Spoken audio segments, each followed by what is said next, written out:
안녕하세요. 저도 이런 글을 쓰게 될 날이 오기도 하는군요.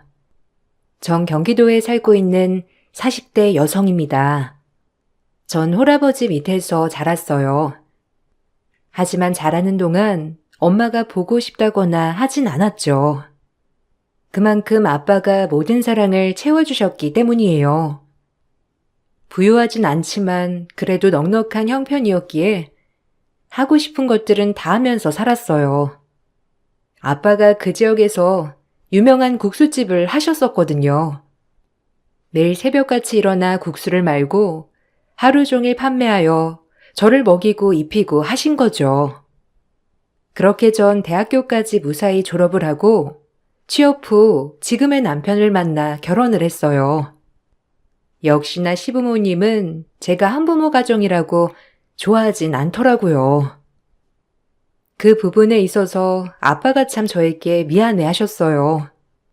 그래도 전 부족함 없이 자랐다고 생각하는데 아빠가 미안해하니 마음이 참 좋지 않더라고요. 이혼 후 절 위해서 열심히 사신 걸 전 잘 알거든요. 결혼을 하려고 보니 아빠가 저에게 많이 미안해 하셨어요. 하필 엄마 없는 애를 살림은 전혀 못할 거 아니야. 안 그러니? 보고 배운 게 있어야 하는 게 살림인데 우리 아들 밥 얻어먹긴 글렀네. 뭐 많이 바란 것도 아니고 그냥 평범한 여자애 데리고 오는 걸 바란 건데 그게 그렇게 어렵니? 아유, 속상해서 원. 뭐가 어때요? 요새 그런 게 흠인가? 그리고 내가 무슨 밥 얻어먹으려고 장가가나? 그냥 같이 하면서 사는 거지. 뭐야? 그럼 남자가 주방 들어가서 이것저것 한다는 거냐? 아유, 말이 되는 소리를 해. 네가 그런 걸 어떻게 한다고? 걔 국수집 딸내미니까 뭐 주방 일은 하겠지. 그래도 엄마 없이 자란 애들은 언젠간 티가 나게 되어 있어. 아유, 속상해. 하필이면. 내 며느리가 엄마 없는 애야. 뭐 걔 잘못은 아니다만 우리 아들이 아까워 죽겠네. 정말 꼭 결혼을 해야겠니, 걔랑?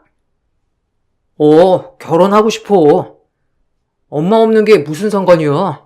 사람만 바르고 잘 자라면 됐지. 그러니까 너무 그렇게만 보지 마세요. 시어머니의 거센 반대가 있었지만 결국 저희 둘의 사랑을 꺾지 못하였고 저희는 결혼을 하였습니다. 결혼식 당일 동네에서 유명한 국수집을 하고 있는 저희 아빠 쪽 손님들이 굉장히 많이 왔어요. 인심도 좋고 인품도 좋은 아빠 곁엔 좋은 사람들이 굉장히 많았거든요. 하지만 시댁에서는 이것조차도 못마땅하게 여기더라고요. 결혼식 당일이었지만 얼마나 불편하던지. 어머님이 싫어하는 이유는 딱 하나, 본인 집안과 차이가 나 보여서였습니다. 남편네 쪽은 하객이 별로 오지 않았거든요. 그런데 저희 집은 하객이 많으니 어머니 입장에서 기울어 보인다는 핑계로 저에게 엄청 뭐라고 하시며 나무라시더라고요. 결혼식 당일에요. 아니 무슨 결혼식에 저렇게 사람들이 많이 와? 참나, 저렇게 사람이 좋은데 너네 아빠 이혼은 왜 했다니? 다 쓸데없는 거야. 아휴, 우리가 뭐가 돼? 너무 차이 나잖아, 하객이. 이런 거 하나하나 안 맞아서 어떻게 하니? 정말 마음에 안 들어. 아휴, 속상해. 아빠가 아무래도 장사를 하시니까 이곳저곳 아시는 분들도 많으셔서 그래요. 이해해 주세요. 뭐 하나밖에 없는 외동딸 결혼이니까 당연히 여러 군데에서 축하해 주는 것도 사실이고요. 그리고 아빠 이혼한 건 정말 오래된 이야기라 꺼내지 않았으면 해요. 뭐야? 이제 식장이라고 대드는 거냐? 뭐 2판 4판이라 이거야? 무슨 말을 못하겠다. 하여간 끝까지 마음에 안 들지? 그리고 이혼했다는 걸 이혼했다고 하지. 뭘 숨기니? 너 그게 창피해? 참나 뻔뻔하다. 너조차도 이게 잘못된지 알고 있어? 뭐가 잘못이라는 거예요? 부부가 살다가 마음이 맞지 않아서 헤어질 수도 있는 거지. 너무 그렇게 비합적으로 몰아가지 마세요. 뭐? 비야? 참나. 아주 내가 며느리살이하게 생겼구나. 벌써부터 나한테 이래라 저래라. 본성 무시 못하지 아주. 시어머니는 식장에 손님들이 많이 와서도 싫어했어요. 그냥 제가 싫으니 모든 게 싫어 보였던 거죠. 그렇게 속상했지만 결혼식 당일은 무사히 지나갔어요. 하나밖에 없는 딸 시집 보내려고 하니 아빠도 많이 우시더라고요. 제가 할 수 있는 건 아빠에게 잘 사는 모습을 보여드려야겠다는 생각밖에 없었어요. 그렇게 저의 결혼 생활이 시작되었습니다. 결혼 생활이 시작되자 회사를 잘 다니고 있던 남편이 변하기 시작했어요. 조금 낯설게 느껴질 만큼 말이에요. 하루하루가 당황스러운 나날들이었죠. 남편은 야망이 큰 사람이었어요. 본인이 회사에서 어느 정도 위치인지 더 이상 올라갈 수 없다고 판단이 들었는지 갑자기 자영업을 하고 싶다며 노래를 부르기 시작했어요. 전 아빠가 얼마나 고생을 했는지 알기 때문에 무작정 옹호해 줄 순 없더라고요. 자영업이 얼마나 본인을 희생하며 하는 것인데 너무 쉽게 보는 것 같아 걱정이 많이 되었거든요. 하지만 남편을 꺾을 순 없었죠. 나 일 그만두고 장인어른처럼 자영업 해볼까 하는데 어떻게 생각해? 뭐 아버님한테 잘 보이면 국수집 체인점 하나는 내주시지 않을까? 평생 남 밑에서 이렇게 일하려고 생각하니까 숨 막혀. 차라리 내 일하면서 내 몸 갈아 넣는 게 낫지. 자영업이 얼마나 힘든 건데. 우리 아빠 고생 많이 했어. 쉬운 게 아니야. 내 시간도 없고 내가 아파도 뭐 입원하는 것도 마음 편히 못하고. 지금 회사는 그래도 더 다녀야지. 우리 이제 아이도 가져야 하고 집 대출금도 있는데 안 그래? 장인어른 수입 많이 될 거 아니야. 내 시간 없어도 그 정도 수입이면 할만하지. 내가 잘 돼야 너도 잘 되는 거 아니야? 그렇긴 한데 하여튼 자영업은 좀 생각해보자. 자기 무슨 요식업의 요자도 모르면서 갑자기 국수집 체인점을 한다고 그래. 평소에 그런 말도 없었으면서 그건 좀 생각해보자. 국수집 아니더라도 여러 가지 있으니까 천천히 생각해, 응? 지금은 너무 섣불러. 당신 만나기 전부터 생각했던 거야. 내 사업 꼭 해보고 싶었어. 난 남 밑에서 일하는 거 못해. 내가 부려야 되는 사람인 거지. 그러니까 장인어른한테 잘 좀 말해주면 안 될까? 나 진짜 내 장사 한번 해보고 싶어서 그래. 당신밖에 없잖아, 도와줄 사람이. 갑작스럽게 아빠의 국수집 체인점을 하고 싶다고 조르는 남편을 보자니 마음이 착잡해지더라고요. 그동안 숱한 체인 문의에도 본점을 내면 분명 맛이 변한다는 소신이 있는 아빠였기에 번번이 거절을 하셨거든요. 하지만 남편이 이 국수집에 체인을 갖고 싶다는 말에 마음이 착잡했습니다. 한번 말문이 트이니 남편은 아침 저녁으로 저를 졸라대기 시작했고 하물며 시어머니까지도 저에게 국수집 체인을 해줬으면 좋겠다고 대놓고 압박하시더라고요. 너무 불편한 나날들이었죠. 어떻게 해야 할까라는 고민도 함께요. 남편이 이렇게 원하니 말씀을 드려볼까 싶다가도 아빠의 오랜 신념을 제가 무시할 순 없다고는 생각이 들고 혼란스러웠죠. 아니 인혁이 국수집 하고 싶어 하는데 네가 그런 것도 연결 못 해주니? 너네 아빠 가게 잘 된다며. 그거 체인 하나 받아서 하면 되겠구먼. 뭐가 어려운 일이라고? 어차피 인혁이가 잘 되면 너도 잘 되는 거 아니니? 나 같으면 말도 꺼내기 전에 해주겠다. 아, 그게 쉬운 게 아니에요. 아빠 사전에 체인이란 없으시기도 하고 동네 장사하는 건데 그렇게까지 하실 분이 아니라서. 그러니까 너한테 얘기하는 거 아니야. 딸 하나 있는 거 그거 부탁도 못 들어준다니? 네가 이 집에 와서 한 게 뭐가 있어? 너 내가 말했지? 엄마도 없고 그래서 본 거 없어서 마음에 안 든다고. 네가 이런 거라도 해야 내가 이쁘게 봐줄까 말까야. 알아? 어머님, 너무하시네요. 엄마 없는 게 제 탓도 아닌데 말끝마다 엄마 없다, 엄마 없다. 어른이 그렇게 말씀하시는 건 좀 아니지 않아요?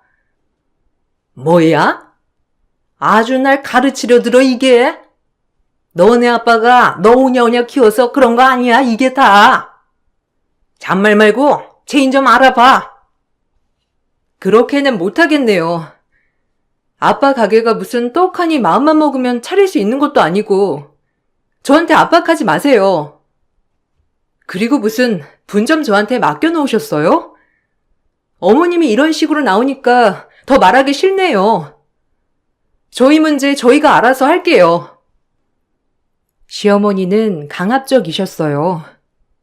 제가 마음에 안 드니 남편 체인점끼리라도 뚫어주라며 닥달을 하셨거든요. 이러지도 저러지도 못하는 상황이었어요. 강력히 체인점을 하고 싶어하는 남편을 보고 있자니 너무 거절하는 것도 마음이 쓰였고 아빠의 소신을 알기 때문에 아빠에게 선뜻 이런 얘기를 하기도 어려웠거든요. 하지만 부모는 자식의 모든 걸 꿰뚫어 본다고 할까요?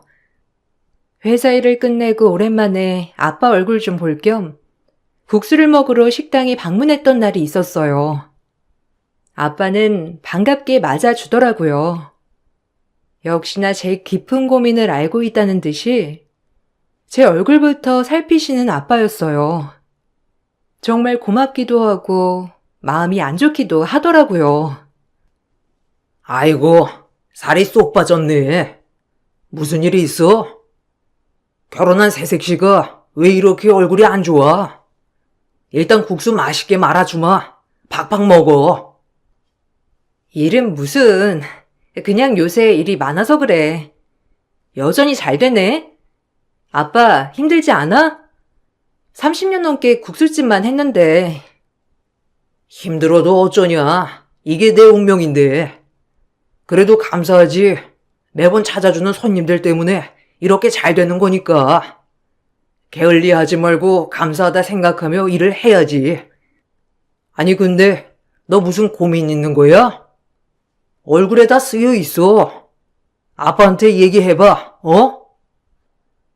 아빠가 이렇게 고민을 털어놓으라고 하니 말을 하게 되더라고요. 제가 이야기를 꺼내자 아빠는 급격히 어두워지셨지만 그래도 제가 더 걱정할까봐 긍정적으로 검토해 보신다고 하셨죠. 정말 고마운 마음이 들었습니다. 아빠의 소신을 저버린 채 저를 위해서 생각을 해보신다고 하니 정말 죄송한 마음과 함께 고마운 마음이 들더라고요. 자식은 어찌할 수 없구나 싶기도 했고요.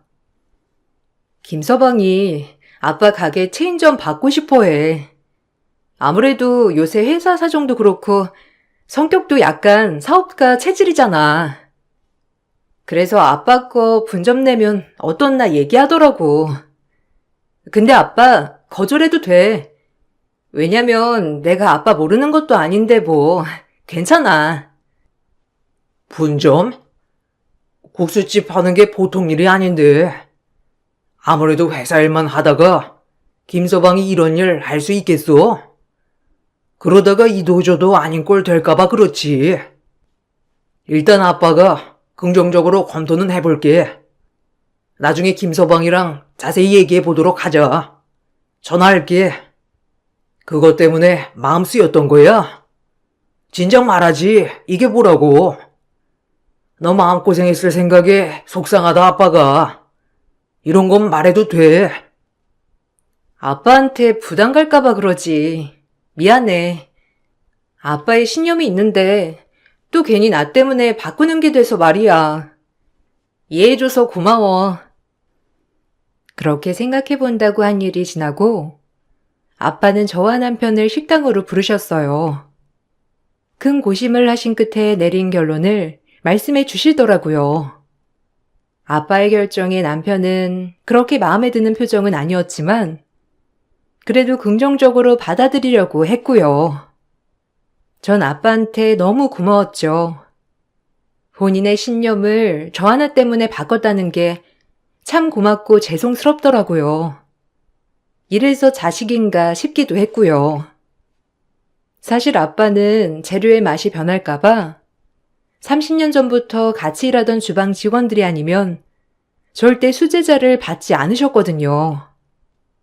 그것이 저의 남편이기 때문에 아빠가 기회를 주신 거죠. 이것을 알기 때문에 아빠한테 너무나도 고마운 마음만 들더라고요. 아무래도 처음에 분점 내는 것보다 내 밑에서 일 좀 하다가 적응될 때쯤에 분점을 생각해보는 게 어떨까 싶은데. 아, 밑에서요? 요새 체인점은 그냥 비법만 알려주고 내는 것 같던데. 일단 그래도 배워서 해야 하는 건 맞으니까 그렇게 하도록 할게요. 어차피 제가 가업을 잇는 것도 장인어른한텐 좋을 거 아니에요. 알겠습니다. 그렇게 할게요. 아빠, 고마워.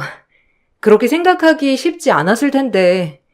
어쨌든 긍정적으로 생각해줬다니까 내가 다 감개무량하네. 고맙긴. 김서방, 사업이라는 게 보통 일이 아니야. 이게 단순히 수입만 보고 했다간 큰 코 다친다고. 희생해야 할 것도 많고 얼마나 신경 써야 할 것 투성인데. 뭐 자네가 이런 거 다 각오하고 한다고 하지만 사실 걱정되는 건 사실이긴 해. 장인어른, 걱정 마세요. 제가 설마 국수 하나 못 말까 봐요? 여기 메뉴가 딱 잔치국수, 비빔국수 2개인데 이거 2개를 못 할까 봐 걱정하시는 거예요? 아휴, 절 너무 가소평가하시는 거 아니에요? 걱정 붙들어 매십시오. 제가 깜짝 놀라게 해드릴게요. 남편의 무한 자신감에 걱정이 앞섰긴 했지만 저렇게 자신만만한 이유는 있겠지라는 생각도 들긴 들었어요. 아빠도 걱정이 앞선 눈빛이었지만 남편이 워낙 긍정적이니 패기 한번 좋다고 오히려 좋아하시더라고요. 남편은 바로 일을 그만두었죠. 그렇게 남편은 아빠의 가게에서 일을 배우기 시작했어요. 시어머니는 이것조차 못마땅해 하시더라고요.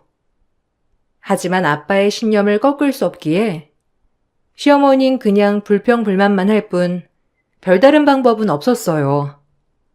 그저 저에게 퍼부을 뿐이었죠. 아니, 딸 하나 있는 거 사이한테 그거 하나 못 내준다니? 어차피 죽으면 가업 이을 사람도 없는데 사이가 이어준다는데 본인도 좋은 거지. 그걸 꼭 밑에서 일을 배우라고 해? 남자 기죽게. 거기 직원들이 뭐라고 생각할 거야? 아유, 어쩜 너네 아빤 생각이 그렇게도 없다니. 그거 분점 하나 내주는 게 뭐가 그렇게 어렵다고, 안 그래? 네가 입이 있으면 말을 해봐. 너네 아빠 아니야. 어머니, 저희 아빠 인혁 씨 아니었으면 굳이 일하라고 하지도 않으셨을 거예요. 인혁 씨니까 일도 배워보라고 하고 나중에 분점도 얘기하신 거죠. 너무하신 거 아니에요, 정말?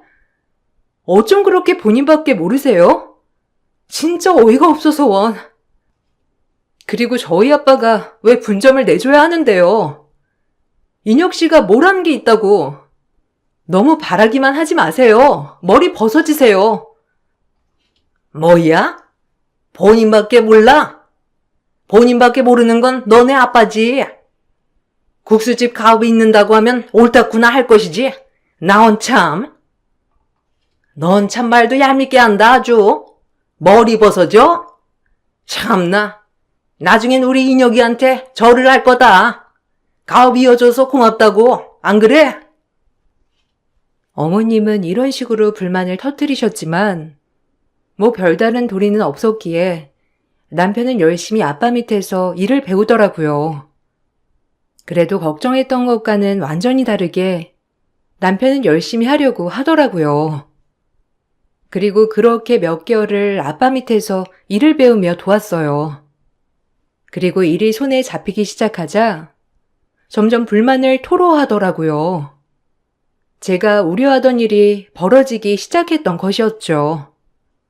남편은 열심히 하겠다는 말도 얼마 가지 않아 아빠의 사업 방식이 마음에 들지 않는다며 지배와 불만을 토로하는 일이 잦아졌어요. 듣기에 힘들더라고요. 이런 걸 다 감수해야 하는 게 맞는 건데 본인 말만 맞는다고 하니 좀 어리석어 보이기도 했고요. 아니, 아버님. 그냥 너무 융통성이 없으신 것 같아. 손님도 더 받고 할 수 있는 거를 가지고 그렇게 육수를 꼭 오래 끓여서 손님들도 기다리게 만들고 집에 가게 만들고 답답하다니까. 이래서 젊은 사람들이 장사를 해야 해. 난 절대 안 그래야지. 그러니까 아빠 가게에 손님이 많은 거야. 육수 맛이 변하지가 않으니까. 자기 너무 그렇게 얘기하지 마. 그러면 손님이 줄겠지. 처음엔 많다가도. 아빠 신념이니까 아빠한테 일 배울 거면 똑바로 배워. 자기는 지금 배우는 입장이잖아. 아빠 30년 넘게 장사하셨어. 그 신념 지키면서. 이렇게 손님들 유치하는 게 쉬운 건 줄 알아? 벌써부터 걱정이다 진짜. 내가 운영하면 더 잘하지. 걱정 마. 아버님보다 내가 훨씬 더 잘할 거니까. 분점만 받으면 아마 본점보다 더 잘 될걸? 남편의 불만이 터져나온 만큼 좀 어이가 없었지만 그래도 그러려니 했습니다. 처음 하는 일이기도 하고 남편도 워낙 곱게 자란 편이기 때문에 본인밖에 모르는 사람이기도 했거든요. 서서히 일을 하면서 아빠를 이해할 거라고만 생각했어요. 그리고 남편은 점차점차 늦기 시작했죠. 아무래도 늦은 시간까지 장인의 기술을 배우느라 늦나 보다 생각했습니다. 이런 사이를 아빠가 좀 더 예쁘게 봐주셨으면 좋겠다 하는 마음도 당연히 있었지만 엄격하신 분이니 오죽하겠거니 했어요. 가족들도 안 맞는데 뭐 남이야 더 안 맞겠지라는 생각도 있었고요. 그렇게 남편이 분점을 위해 아빠에게 일을 배웠을 때 저에게 청천벽력 같은 일이 일어났습니다. 아직까지 믿기지 않지만 정말 다신 겪고 싶지 않을 일이었죠. 얼마나 슬프던지. 여기 대학병원이야. 장인어른 위독하셔. 얼른 여기로 와. 너무 놀라지 말고. 나도 이렇게 전해야 하는 게 슬프다. 뭐? 무슨 말이야? 건강하던 아빠가 갑자기 왜 위독하단 거야? 곧 갈게. 아빠 좀 잘 보살펴주고 있어. 알겠지? 남편의 부름에 달려간 병실. 아빠의 임종도 보지 못한 채 아빠는 돌아가셨습니다. 남편 말로는 일을 하다 주방에서 미끄러지셔 쓰러지셨는데 싱크대 모서리에 머리를 부딪혀서 뇌출혈로 사망을 하신 거라고 얘기하더라고요. 너무 충격적이었어요. 의사 사인도 뇌출혈이었고요. 아무래도 정말 쓰러지면서 싱크대에 부딪힌 게 사실이었죠.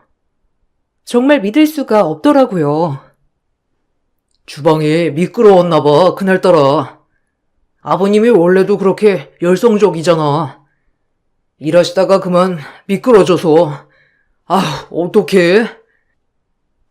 말도 안 돼. 30년 넘게 한 주방에서 일하신 분인데 어떻게 이렇게 쉽게 미끄러질 수가 있어? 어? 아니야. 절대 그럴 리 없어. 나도 마음이 아프다. 그때 내가 거기에 있어서 더 마음이 안 좋아. 자기야, 어떡해? 내가 아버님 대신 꼭 지켜줄게. 아니야. 우리 아빠 이대로 돌아가실 리가 없어. 이건 다 거짓말이야. 우리 아빠가 이렇게 쉽게 돌아가시다니. 절대 아니야. 평소엔 지병이 없어서 더 이해가 안 가더라고요. 이렇게 갑작스럽게 운명하신 게 정말인가 싶기도 하면서 마음이 아팠어요. 저의 하나뿐인 가족, 그리고 절 평생 지지해주던 아빠가 그렇게 예고도 없이 돌아가시게 된 것이죠. 정말 슬프더라고요. 내 인생에서 이렇게 슬픈 일이 있을까 싶기도 하면서 정말 제정신이 아닌 채로 장례를 치렀어요. 그리고 아빠가 없는 가게는 문을 닫게 되었죠. 남편은 배우는 과정이었기 때문에 당장에 국수집을 차릴 수가 없었거든요. 그걸 할 수 있는 상황도 아니었고요. 돌아가시려면 인혁이 앞길 좀 잘 터주고 돌아가시지. 갑작스럽게 이게 뭐야 도대체? 그 국수 가게 인혁이가 대신해야 하는 거 아니니? 어차피 비워둘 수도 없고 몇 개월 동안 그래도 갈고 닦은 실력이 있는데 네 마음이 좀 안 됐지만 이성적으로 판단하렴. 뭐라고요? 아빠 장례 치른 지 얼마나 됐다고 가게 운운하시는 거예요? 아니요. 어차피 아빠의 맛이 아니라면 가게 하는 거 원하지 않아요. 그리고 말 조심 좀 해주세요. 저도 지금 제정신이 아니거든요. 가게 문제는 나중에 인혁 씨랑 얘기할게요. 압이 없어서 불쌍하게 좀 여겨주려고 했더니 역시는 역시다. 말하는 봄새 좀 봐 아주. 살 사람은 살아야지. 어떻게 저렇게 지고집만 부리면서 그래. 인혁이 국수집 하고 싶어 하는 거 뻔히 알면서. 너 정말 이기적인 건 여전하다. 내가 말을 꼭 하게 해. 그만 좀 하세요. 사람이 어떻게 그렇게 본인밖에 모를 수가 있죠? 저보고 이기적이라 하시는데 어머님이 더 이기적이에요. 시어머니의 어처구니 없는 말에 어이가 없었지만 원래도 남의 아픔은 전혀 모르는 분이니 그러려니 했어요. 그렇게 아빠가 돌아가신 지 몇 달을 살아도 사는 게 아닌 것처럼 지냈어요. 회사도 가지 않고 먹지도 않고 마시지도 않고 말이죠. 그렇게 정신을 못 차리고 있을 때 아빠 물건이라도 정리해야겠다 싶어 아빠의 집으로 향했어요. 왜 이렇게 못해준 것만 생각이 나는지 마음이 안 좋더라고요. 한참 아빠의 집을 살피고 있을 때 우체통을 확인하게 되었어요. 그리고 그 우체통에서 고지서를 발견하게 되었죠. 그 고지서에는 공과금이 98만 원이나 나와 있더라고요. 아빠가 돌아가시고 장사를 전혀 안 하는 가게인데도 불구하고 공과금이 98만 원이라는 게 어처구니가 없어 정신을 차리고 아빠 가게에 가보았습니다. 아빠가 돌아가신 뒤 가게 정리도 하나도 못했던 터라 어떻게 된 건지 알아보러 가게 근처에 가니 관리인이 저에게 그쪽으론 절대 가지 못하게 엄포를 놓더라고요. 더 의심스러웠죠. 꼭 누구의 사주를 받은 것처럼 절대 출입을 못하게 하더라고요. 전 그 아저씨의 힘을 감당하지 못했고 결국 숨어 들어가게 되었죠. 이봐요. 그쪽으로 가면 안 돼요. 날 밝을 때 오세요. 어차피 닫은 가게인데 뭐하러 지금 이렇게 다 늦은 밤에 얼쩡거려요? 아, 잠깐만. 뭐 좀 확인할 게 있어서요. 국수집 딸이에요. 가스나 뭐 수도 새는 게 있는지 확인하려고 하는 거니까 막지 마세요. 아 진짜? 아가씨 절대 안 된다니까. 올 때 되면 밝을 때 와요. 지금은 어쨌든 안 되니까 그리 알아요. 아 얼른 나가요. 제가 이렇게 말함에도 불구하고 기를 쓰고 저를 막더라고요. 그러다 겨우겨우 뒷문에 폐허 더미를 해치고 가게 문을 열고 침투할 수 있었죠. 그리고 그 순간 제가 뭘 본 것인지 정말 어이가 없더라고요. 상상 초월한 핵반전이었죠. 그곳에는 남편과 어떤 여성이 불륜을 저지르고 있더라고요. 너무 놀라 일단 사진을 찍어대고 불을 켜고 소리를 질러댔습니다. 남편도 놀라긴 마찬가지였고요. 그리고 그 여자의 정체를 보아하니 국수집 서빙하던 직원이더라고요. 이제야 퍼즐이 맞춰지더군요. 남편은 그동안 아빠의 국수집에서 일을 배우면서 저 종업원과 불륜관계에 있었던 것이었죠. 아빠가 돌아가신 지 얼마 되지 않아 더욱더 큰 충격이었습니다. 엄청나게 화가 났고 이대로 절대 그냥 넘어갈 수 없다고 엄포를 두었어요. 소리를 지르며 말이죠. 이 천박한 것들! 아빠 가게에서 뭐 하는 거야 지금? 언제부터였니? 언제부터였어? 이러려고 국수집에 길을 쓰고 나갔던 거야? 아니, 당신이 오해한 거야. 나 뭐 좀 가지러 왔는데, 이 여자가 그만 나를 꼬시잖아. 아니, 오해야, 정말. 내가 뭐가 모자라서. 오해? 웃기지 마. 아빠 돌아가신 지 1년이 됐니, 2년이 됐니? 원래도 너희 이랬던 거겠지.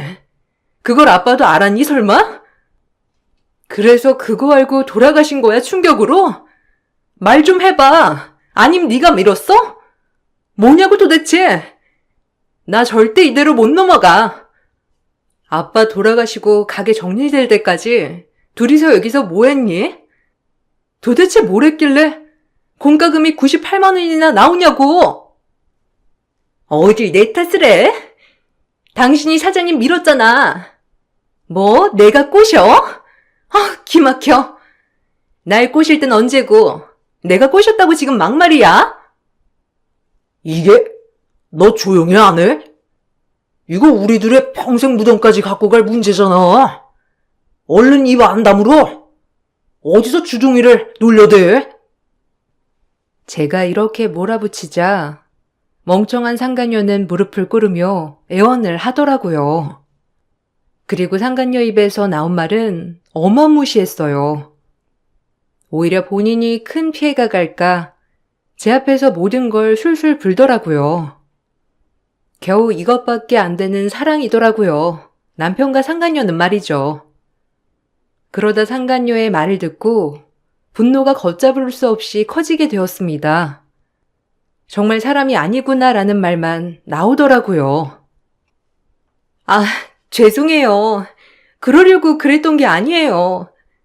제가 어딜 갈 데도 없고, 그러니까 인혁 씨가 여기서 일단 먹고 자고 해도 된다고 해서 그런 건데. 전 인혁 씨가 시키는 것밖에 한 게 없어요. 그러니까 저한테 잘못 묻지 말아주세요. 네? 뭐래? 네가 애초에 작정하고 날 꼬신 거잖아. 네가 날 꼬시지만 않았어도 아버님 돌아가시지도 않았어. 알아? 뭐라는 거야? 당신이 날 꼬셨지. 그날도 사장님이 우리들 관계 알고서 당신한테 따지다가 당신이 밀어버렸잖아. 그래서 싱크대 쪽에 머리 부딪혀서 돌아가신 거잖아. 이제 와서 나한테 모든 걸 덮어씌우려고 해? 사모님, 제 말 좀 믿어주세요. 네? 뭐? 그런 거였어? 그리고 뻔뻔하게 여길 네 집처럼 썼다 이거지? 그리고 우리 아빠를 네가 죽인 거네 그럼. 아니, 너네들이 죽인 거네. 아빠는 알고 있었어 그럼? 너희들 불륜을? 그러다가 네가 밀어서 돌아가신 거야. 그걸 나한테 미끄러졌다고 하고 속이고. 이게 눈 감으면 해결될 줄 알았니? 이 살인자 새끼들. 내가 알게 된 이상 가만 안 있어. 알겠어? 아니야. 내 말 좀 들어봐. 정말 실수였어. 내가 어떻게 사람을 죽여, 그냥 살짝, 아주 살짝 뿌리친 건데, 아버님이 중심을 잃고 쓰러지신 거야. 어떻게 내가 죽였다고 할 수 있겠어, 안 그래? 제발 내 말 좀 들어줘, 자기야, 우리 부부잖아. 부부는 무슨? 우린 끝이야. 너랑 결혼을 했다는 게 수치스럽다. 내가 왜 너 같은 걸 선택해서 이 꼴을 당해야 하는지. 전 그 자리에서 온갖 부엌 도구로 그 연놈들을 두들겨 패기 시작했고, 애초에 불륜 사진을 찍었을 당시 음성 메모도 같이 해놓은 상태였기 때문에 망연자실하며 경찰서를 찾아갔습니다. 그리고 그 연놈들이 한 얘기를 토대로 수사는 다시 시작되었어요.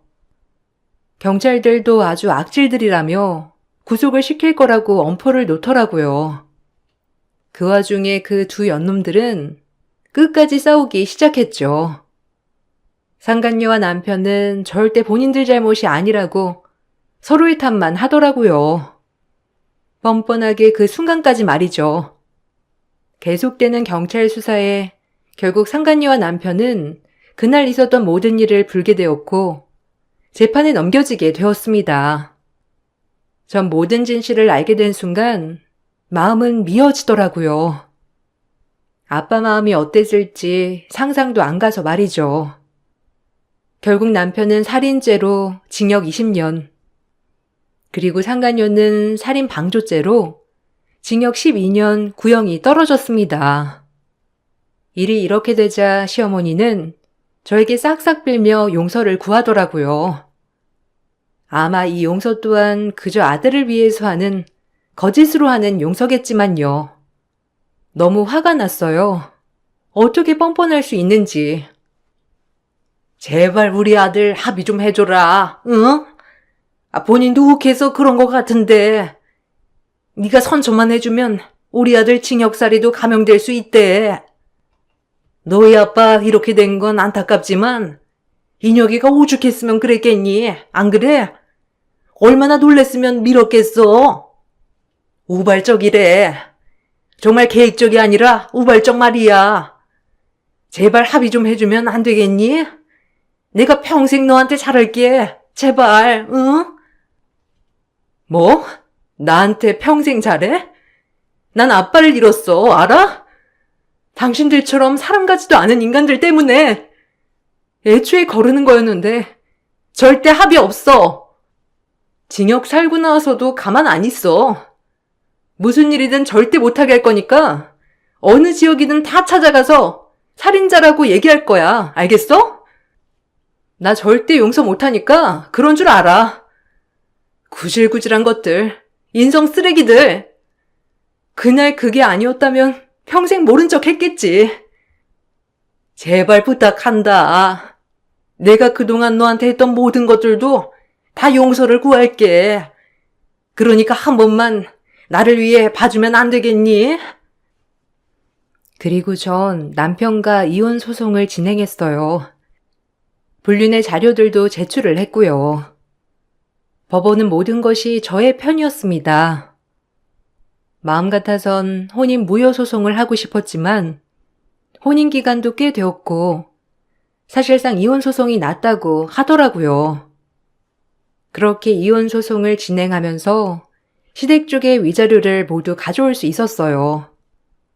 상간녀한테 위자료 소송도 했고요. 법원은 모두 저의 편을 들어주었죠. 그리고 아빠의 가게는 같이 아빠와 일해주시던 아주머니가 저를 많이 도와주셨어요. 전 일을 그만두고 아빠의 가업을 이으려고 노력했죠. 그리고 지금은 가게를 운영 중에 있습니다. 아빠가 이렇게 힘들게 저를 키워주신 거에 감사하며 하루하루 아빠를 생각하고 살고 있어요. 다행히 아빠를 기억하고 오시는 손님들이 맛도 그대로라고 해주셔서 용기 내서 운영하고 있어요. 이렇게 바쁘게 일을 하고 살다 보니 슬픔도 점점 잊혀지더라고요. 그리고 지금은 아빠가 돌아가신 지 6년이 지났어요. 아직도 아빠 길에 마음이 너무 아프지만 국수를 만들면서 아빠를 많이 생각하고 있답니다. 그리고 여러 군데에서 체인 문의가 아직도 오고 있지만 아빠의 신념을 저조차 고수하면서 국수를 말고 있습니다. 오늘도 이 글을 쓰면서 아빠 생각이 참 많이도 나는 날이네요. 아마 나중엔 꼭 잘했다고 칭찬해 주시겠죠? 이 글을 읽어주신 모든 분들께 감사하다고 전해드리고 글을 마치겠습니다. 감사합니다.